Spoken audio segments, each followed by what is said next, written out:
On today's Daily, 3 in a row for Klinsmann, Ream bolts to England, and will there be an influx of Japanese players in MLS this season?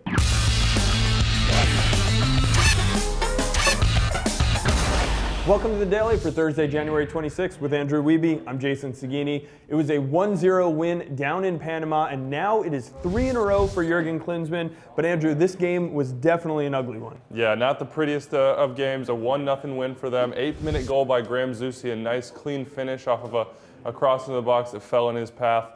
Jeff Cameron with the red card, though, and that was kind of the overriding factor here. The U.S. played down a man for 40 minutes, but managed to hang on despite some rough moments. Yeah, it's interesting. You can read the kickoff this morning and see how Jeff Cameron called out Blas Perez for a dive on that play. And interestingly enough, they're going to be going head-to-head in that Dallas-Houston rivalry this season in MLS. So hopefully we'll see what comes out of that. But one thing I wanted to ask you about, a lot of fans were curious about what kind of lineup Klinsmann was going to go out there with. Starts with 2 forwards, Wondolowski and Bunbury. What were your thoughts there? I thought it worked fairly well, but we didn't see a lot from the U.S. team going forward, so we didn't get a good indication of how that would work in the future. Of course, Wando had to come off after the red card, so that cut that experiment short. Another player people wanted to see was Benny Feilhaber. He did not make it into the game. Of course, the red card really changed the strategy in that match. Moving on to American exports, Tim Ream finalizes his deal to move to Bolton in the EPL. This is a deal that was a long time coming. Yeah, we've been talking about it for months, and it finally happens. A multi-million-dollar deal sending him over to England. He'll compete with David Weeder and Zat Knight there for a spot in that lineup. But New York's got a little hole to fill there, and word is that Wilman Conde is the one that Hans Bakke would like. Right of first refusal still belongs to Chicago Fire, though. Word is that they're talking. We'll see how those negotiations go. Another player that you're not going to see in MLS this season is the league's all-time leading goal scorer, Jeff Cunningham. Signed a contract with Comunicaciones down in Guatemala, and it didn't take him very long to make an impact. No, he put the icing on a cake in a 2-0 win over Municipal. Scores in the 92nd minute. Vintage Jeff Cunningham, first game there.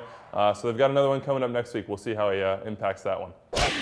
Moving on to MLS Training Camp news, we talked about players leaving, plenty of players coming in, and good news for DC and Toronto. DC gets a center back. They needed depth there last season, and they found 30-year-old Emiliano Dudar, an Argentinian center back, to take that spot. Yeah, coming from BSC Young Boys in the Swiss Super League, 6'3", so a big guy, Italian, Argentinian heritage. Most interesting about him, he was in a medically induced coma in 2005 after a collision. So DC will hope that he comes in and a little bit more aware than that. Finding all the facts, are you, Andrew? Another player that we have to mention, though, Richard Eckersley, the right back for Toronto FC. We've seen him in the past. There was questions about whether he was going to make it back into MLS because he had a contract with Burnley, but that seems to be resolved. Yeah, reports are that by mutual consent, the two have agreed to cancel that 18-month term, and so TFC will have an opportunity to sign him permanently. He was a big part of their rise there at the late part of the season, so that'll be a big coup if they can get him in. All right, 2 other camps that we're going to take a quick look at. San Jose and Real Salt Lake have something in common. They both have Japanese players in camp. 2 in San Jose, both with World Cup experience. Bear with me here. Mitsuo Ogasawara and Masashi Motoyama in San Jose's camp. Terukazu Tanaka, a left back in Real Salt Lake's camp. Yeah, and the 2 in San Jose's camp have 83 caps combined. So that's impressive in its own, and also World Cup experience. So both are also 32. So we'll see where that goes throughout the preseason, but it looks like both will at least have a chance to fight for a spot. Yeah, and you can follow those stories, of course, on MLSsoccer.com. Another story we're following on MLSsoccer.com is the build-up to Donovan Dempsey. Tomorrow they meet in the FA Cup. Fulham and Everton. Should be very interesting. You can see the articles continuing to come out on the site. A lot of fans commenting on whether they are on Donovan's side or Dempsey's side. It's been an interesting debate. And of course, Extra Time Radio comes out later this afternoon. You can get it on iTunes or Buzzsprout.